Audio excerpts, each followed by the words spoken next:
Modsat, det var egentlig en idé, jeg fik, fordi at jeg har mange tatoveringer, og jeg ser ud, som jeg gør, så synes jeg, det var meget sjovt, hvor vi skulle ind foran 100 dommer, og det var egentlig lidt sjovt, at det var en kammerat, der havde tilmeldt mig. Jamen, du skal være med i fjernsynet og synge, og jeg tænkte bare, nej. Mit kendskab til musik på det tidspunkt, det var at stå på karaoke bar. Stadigvæk sceneskræk. Den der boogie, du ved. Når folk alligevel er nede på gulvet, ligesom for at holde dem der, så render de rundt i rundkreds og sådan noget. Nej, det er fedt. Man skal bare følge sin drømme og slå sig ud i det. Der er nogle steder, hvor for eksempel så Himmelhunden har været bandlyst, for eksempel. Himmelhunden har været bandlyst? Det har jeg været ude for. Nej, det er den klassiker. Ja. Jeg kom jo over for nogle kredse førhen. Det lyder som om, der er mange gode oplevelser. Ja. Men hvad er det værste, du har oplevet? Hej så alle sammen, og velkommen til Sort og Hvid Podcast. I dag der kommer vi til at snakke meget om musik, bands og Søren her, som har sit eget band, der hedder Modsat. Søren, kunne du tænke dig lige at introducere dig selv til lytterne? Ja, selvfølgelig. Jeg hedder Søren Heitmann. Jeg er 40 år gammel, bor lidt uden for Horsens. Til daglig der står jeg i en café i Juelsminde, og så har jeg selvfølgelig mit musik ved siden af. Og hvad er det, dit band det hedder? Modsat. Modsat? Ja. Hvad er baghistorien bag det band? Sådan. Jamen, Modsat, det var egentlig en idé, jeg fik, fordi at grunden til, at jeg har mange tatoveringer, og jeg ser ud, som jeg gør, så synes jeg, det var meget sjovt, og på grund af de sange, vi spiller meget, altså man forventer jo ikke lige, at en som mig begynder at sidde og spille Så længe jeg lever, og Kald det kærlighed, og der tager vi sgu røven på mange, når vi er ude og spille. Ja. Ja, og så Modsat, det passer jo meget godt med modsat i, hvad folks forventninger er, og sådan noget, ikke?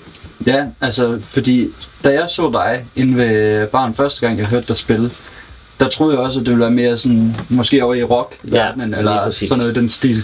Hvorfor er det så, du har så mange tatoveringer? Var det før bandet begyndte, eller var det... Ja, det var før.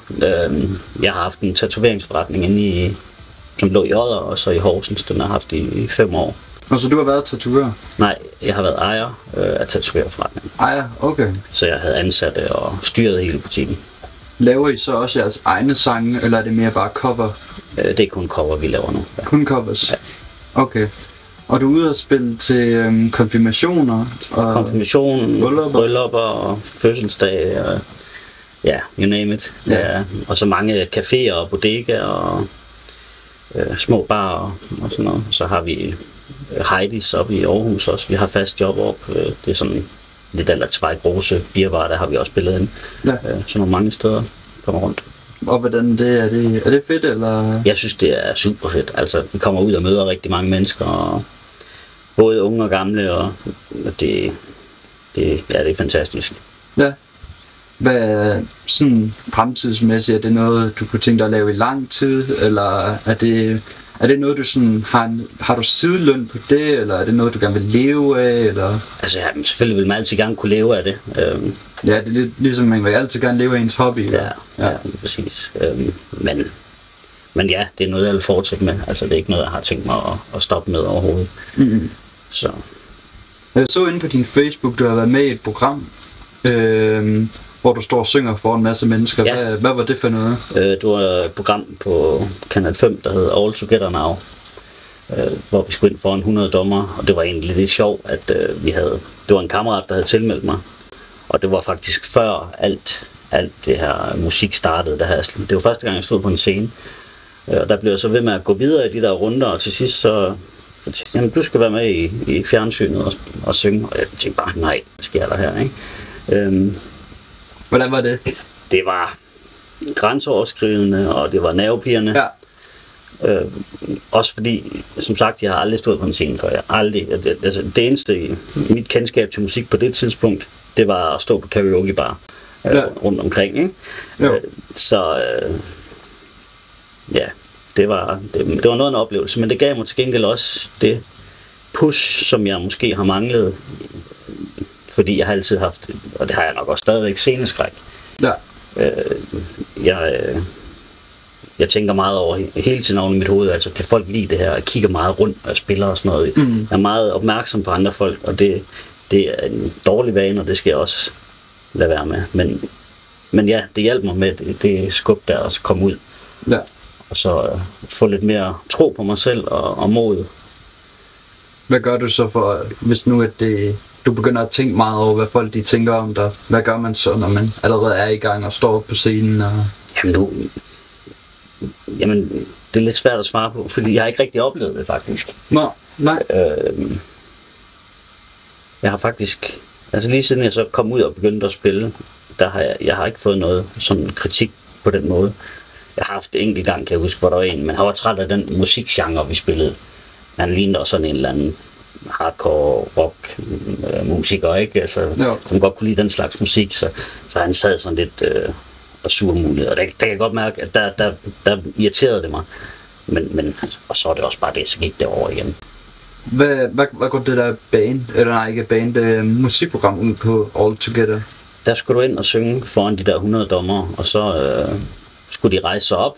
Hvis de synes det var fedt, så trykkede de på en eller anden knap, og så rejste de sig op, og så begyndte at synge med, samtidig med at du sang, ikke? Jeg var så nervøs, altså. Ja. Man kan, hvis man ser programmet, og man hører i forhold til, hvordan, også som jeg synger nu, at det var helt noget andet. Ja, men man bliver jo bedre med tiden. Det gør man. Altså, det kræver en del øvelse. Ja. Det er jo bare en lille skub på vejen. Ja, lige præcis.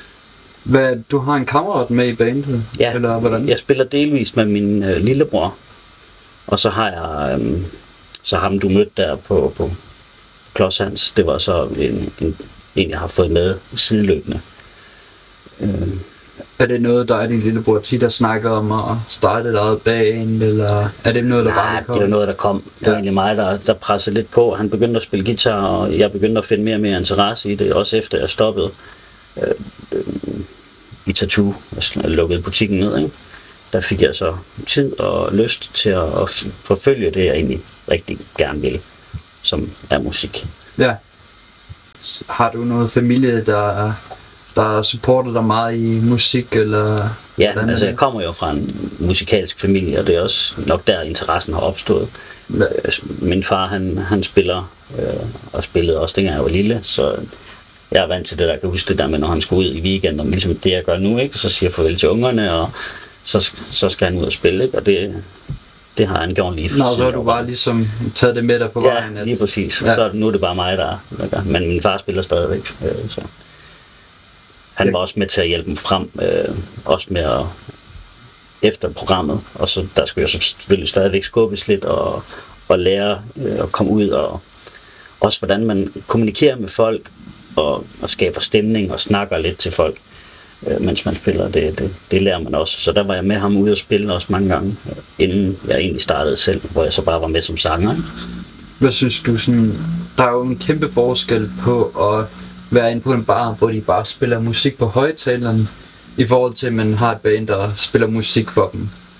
Altså, hvad synes du, det gør af forskel? At det ligesom er dig, der er oppe og synge, i stedet for, at det bare er en højtaler, der har en playlist?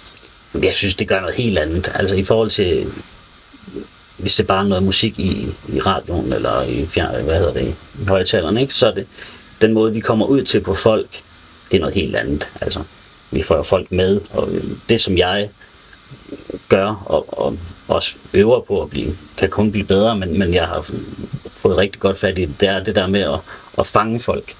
Og nu scroller I med, og I er klar til at synge, og nu siger vi det, og sådan noget, ikke? Og ligesom, ja, men det er fedt. Det er klasse. Ja, det er en del og en vigtig ting af det der med os at komme ud og spille. Det er at fange folk, mens man spiller, og få dem med op og danse, og så skal man have den der feeling også. Det er også noget, man lærer med tiden med, hvad passer lige ind, og altså musik, hvad vil de gerne høre, ikke? Ja.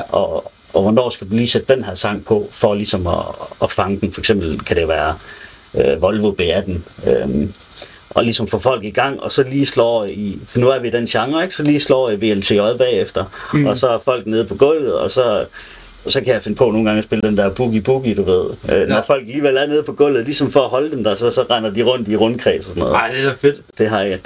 Det har jeg gjort mange gange.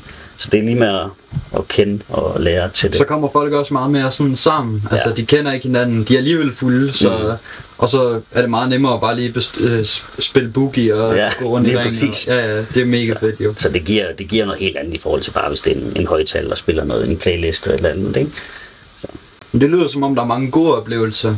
Ja. Men hvad er det værste, du har oplevet ved at stå på scenen inde på en bar eller et eller andet? Har der været nogle dårlige oplevelser?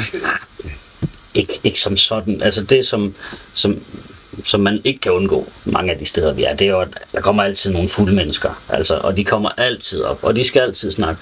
Og så har vi haft nogle episoder, hvor nogen har lige kommet lidt for tæt på, og så er de lige væltet en skærm, eller, og det røg ned over min makkers guitarpedal bort, og gik det så hele bare i stykker? Eller? Nej, det gjorde det så heldigvis ikke. Okay. Så men det er nok noget af det, som man lige skal. Ja, det er jo noget, man tager med, når man ved jo, man går ud og du spiller på bar, hvor der er fulde mennesker, så det er jo nok noget, der kan ske. Lige præcis. Hvad med fedeste oplevelse? Det fedeste oplevelse. Det var, da vi varmede op for Zididada på sådan en kæmpestor plads. Ja. Og så kom Martin Jensen om aftenen, om DJ'en, der skulle spille. Og det er vildt. Ja. Hvordan fik I kontakt til ham? Jamen det er lidt sjovt. Vi spillede på en mindre Ascotten bodega nede i Vejen.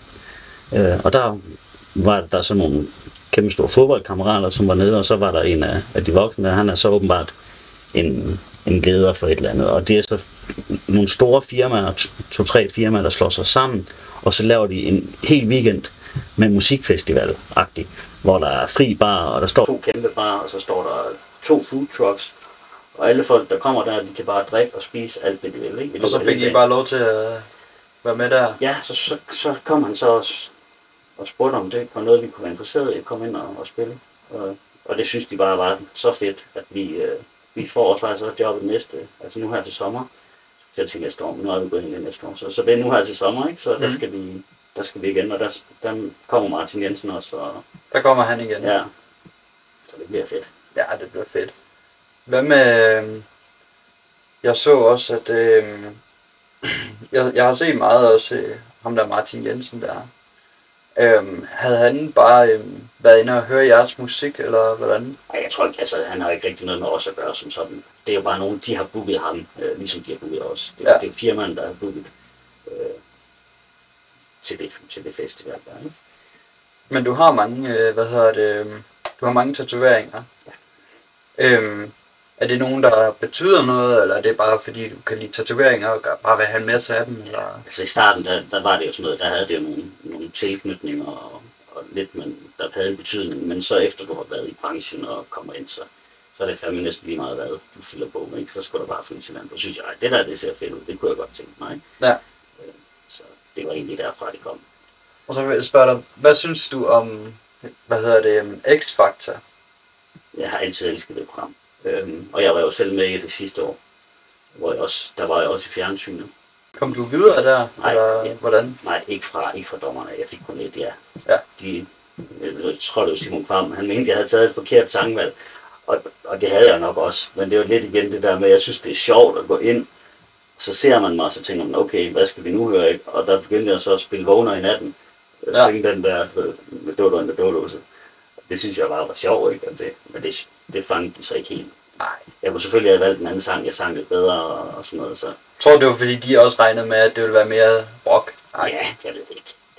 Det kan man ikke sige. Men igen, når jeg kommer sådan et sted, det har jeg også oplevet før, og ligesom, det er ligesom om, så går jeg lidt i baglås, fordi man bliver sgu lidt nervøs, når man står derinde på en helt anden måde i forhold til, hvis man lige kommer ud og er vant til det der med at komme ud og spille og synge for en masse mennesker. Ja. Det rammer en på en anden måde, når man står foran 3, og så står de bare der og kigger på dig,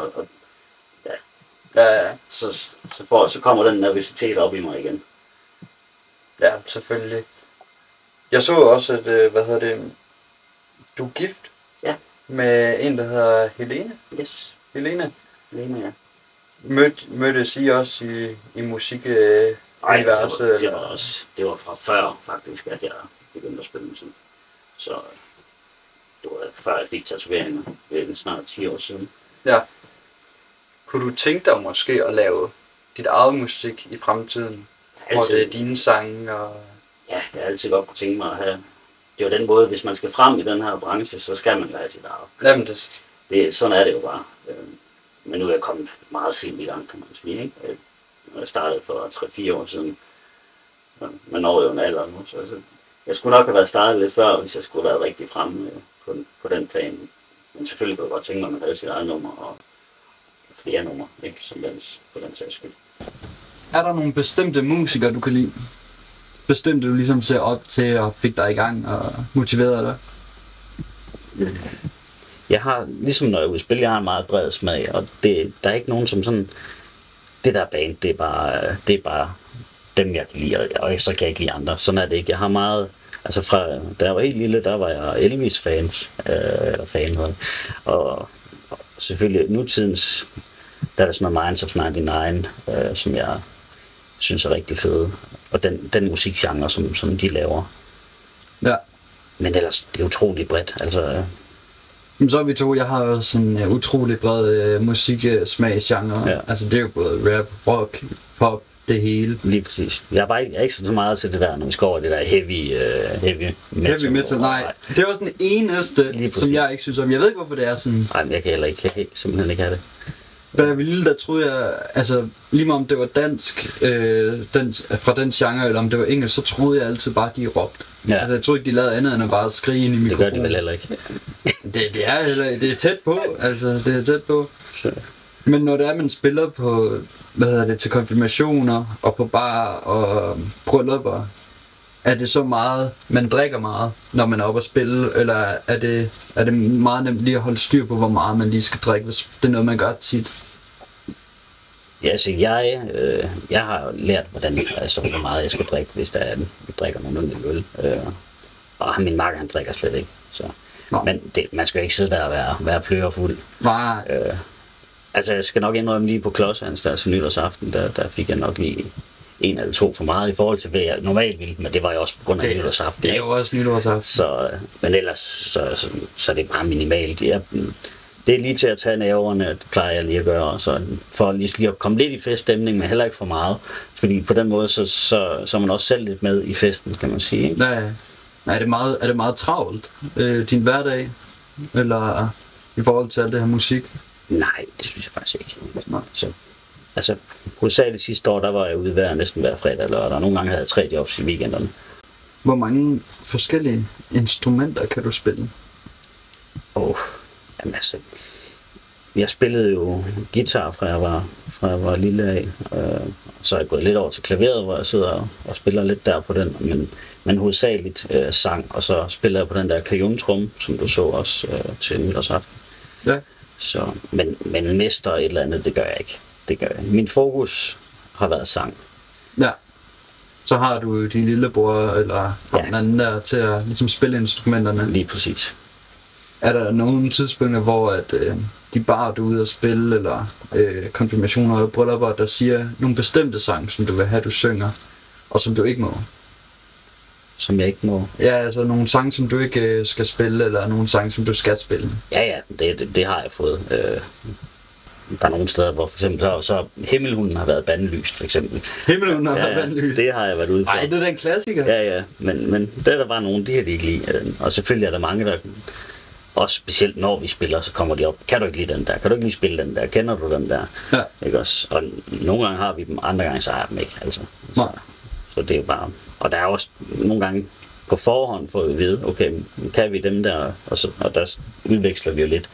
Jamen, den har vi på repertoiret, og den har vi ikke også. Ja. Så kommer det. Jo. Også fordi vi bruger jo backing track på mange af numrene. Backing track? Ja.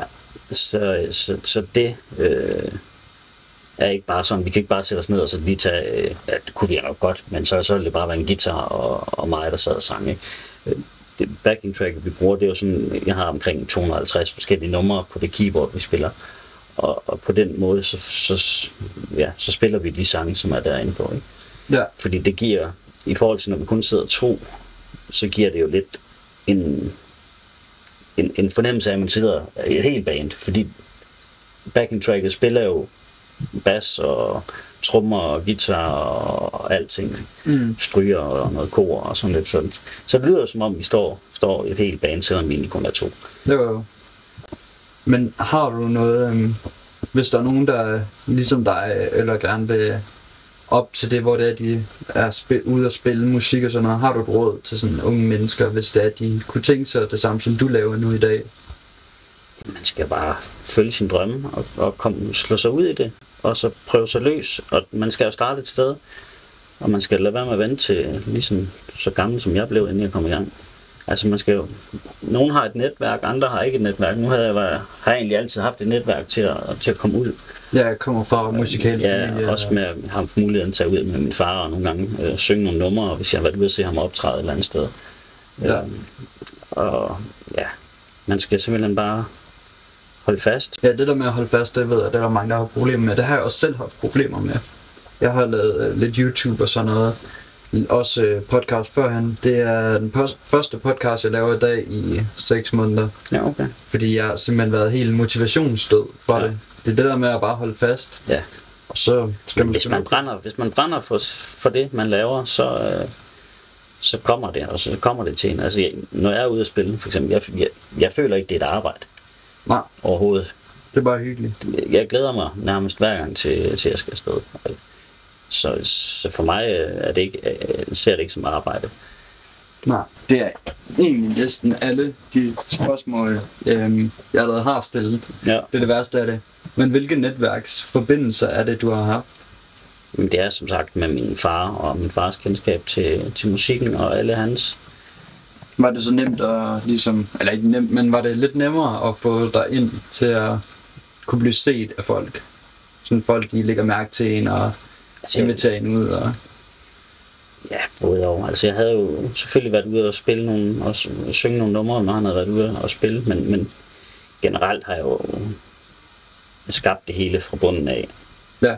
Selv, altså kan man sige, fordi man har jo startet nogle steder, hvor man har nærmest ikke tjent nogen særlig mange penge, men det er jo også den måde, man ligesom kommer ud, for man kan ikke bare sidde på sin flade røv og så bare oprette en eller anden Facebook-side og så bare tro, at jobsene kommer, for det gør de ikke.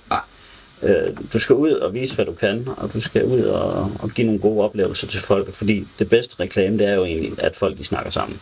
Ja. Og det har vi jo bare oplevet, fordi det er jo simpelthen gået så stærkt. Det er jo ikke mere end, hvor langt, 1,5-2 år siden jeg startede modsat. Så lang tid har det jo heller ikke eksisteret. Og der gik vi jo bare fra, vi havde nogle enkelte jobs til faktisk at være booket hele 24 hver eneste weekend. Ja. Og det kan man jo sige, det har jo gået rigtig stærkt i forhold til, at vi næsten lige var startet i 23, ikke? Jo. Hvad var det første sted, du ligesom spillede? Første sted? Allerførste gang? Jeg tror det var til en konfirmation, så vidt jeg husker. En konfirmation? Ja. Og var det bare fyldt med nervøsitet, eller? Ja, men det gik faktisk hurtigt over. Man glemmer det lidt, når du er ligesom kommet i gang. Jeg tror faktisk, det var Long John, hvis du ved det, inde i Horsens. Sådan, er det en bar, eller? Det er ligesom et værtshusagtigt. Jeg er ikke så meget på værtshus inde i Horsens, men det var et værtshus, der var første gang. Det var faktisk, det kan jeg huske nu, ja. Og de kontaktede dig bare? Nej, det var igen, det har også meget med opsøgende.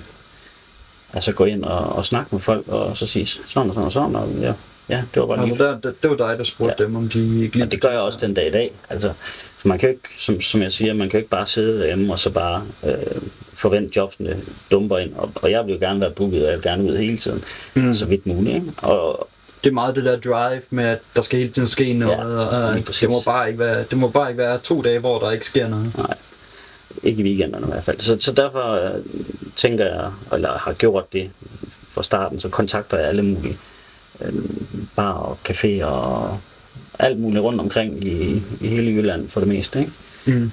Og det har jo bare givet en pole, så sent som, hvornår var det? Jeg tror det var i mandags eller sådan noget sidste uge.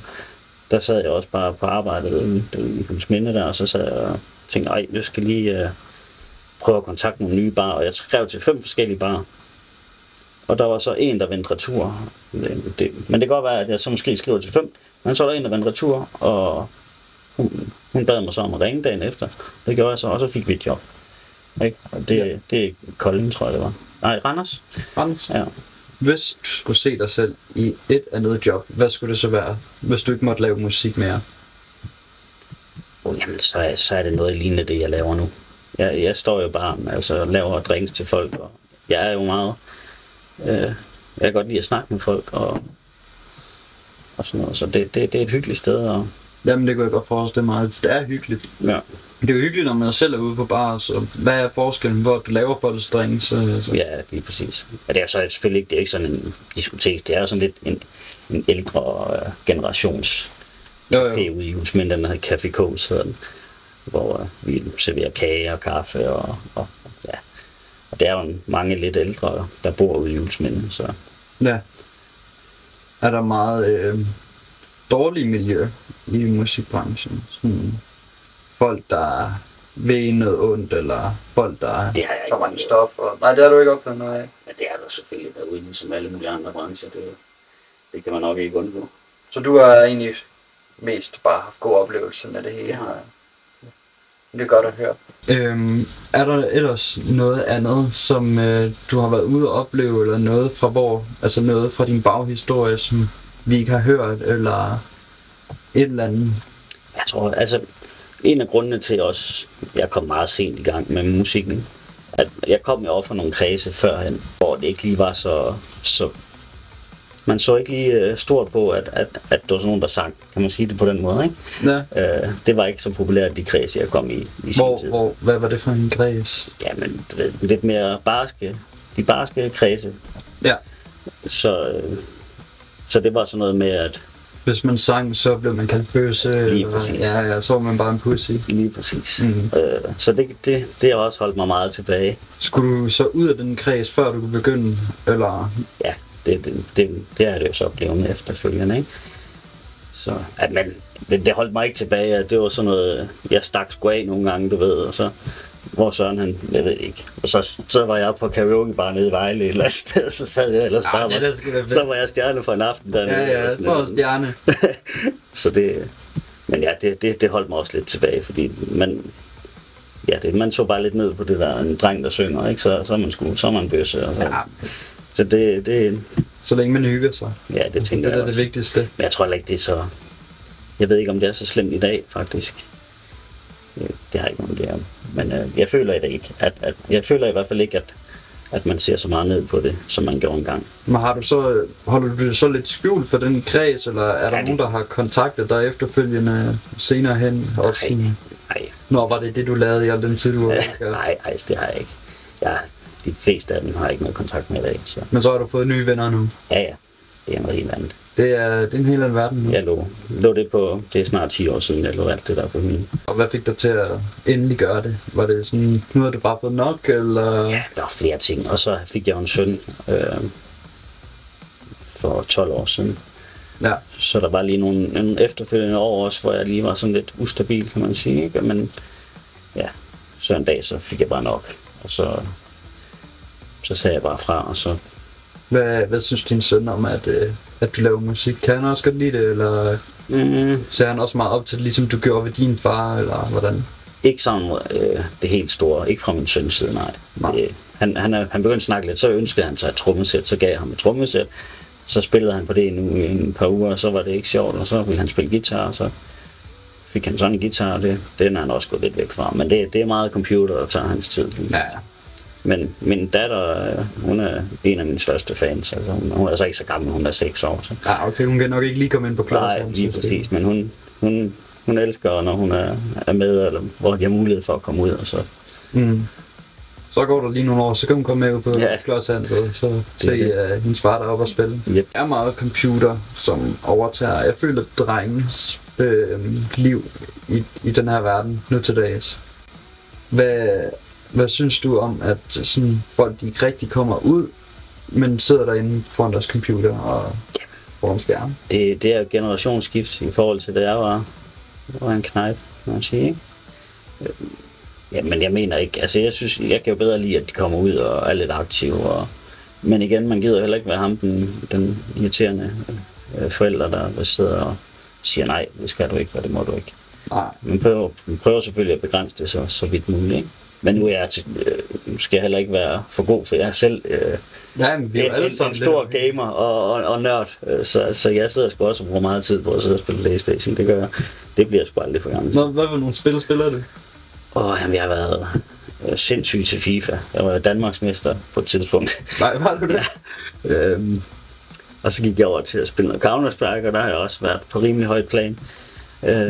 Ja, og så ellers har det bare holdt ved FIFA og NBA og sådan nogle sjove spil. Ja, det er da fedt. Så, men ja, det var sgu meget fedt at vinde i det. Danmarksmester, det må da... Men det var sagt hvor længe siden. Det må da have været vildt. Ja, men det er mange år siden. Det var... Hvad årstal var det? Jamen, jeg skulle ikke engang huske det.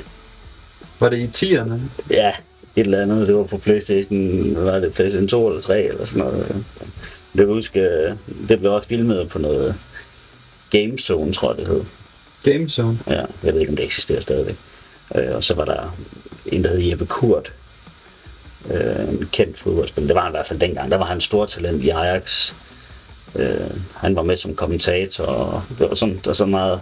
Det var noget af begyndelsen på alt det her, du ved, ligesom vi har i dag, hvor folk sidder og kommenterer på det var ikke så populært dengang, ja. Men det er ligesom der, det begyndte at starte, tænker jeg. Får man meget sådan kontakt med andre FIFA-spillere, når det er, at man er Danmarks bedste i FIFA? Ja, det var der jo dengang og sådan noget. Jeg kan huske, året efter, der lå jeg på... Men der er også noget rank-system, der lå jeg nummer 80 på verdenslisten ja. I hele verden, så det... Men det var for sygt, hvor meget tid jeg brugte på det. Det var samtidig med handelsskolen, men derfor kunne jeg sidde og køre sådan en hel sæson af på en dag eller sådan noget, ikke? Jo. Samtidig ved siden af. Så... det er da kongen. Ej, det var meget. Jeg var med i Underverdenen 2. Den med Dar Salim, der var for ikke så lang tid siden. Ja. Jeg har haft sådan noget, jeg altid godt kunne lide, du ved, at være med i et eller andet, og så være med i noget, der hedder Kærlighed for Voksne. Også sådan, hvor også Dar Salim faktisk der var med i den. Kørt på Netflix. Og så er jeg med i en ny en, der hedder...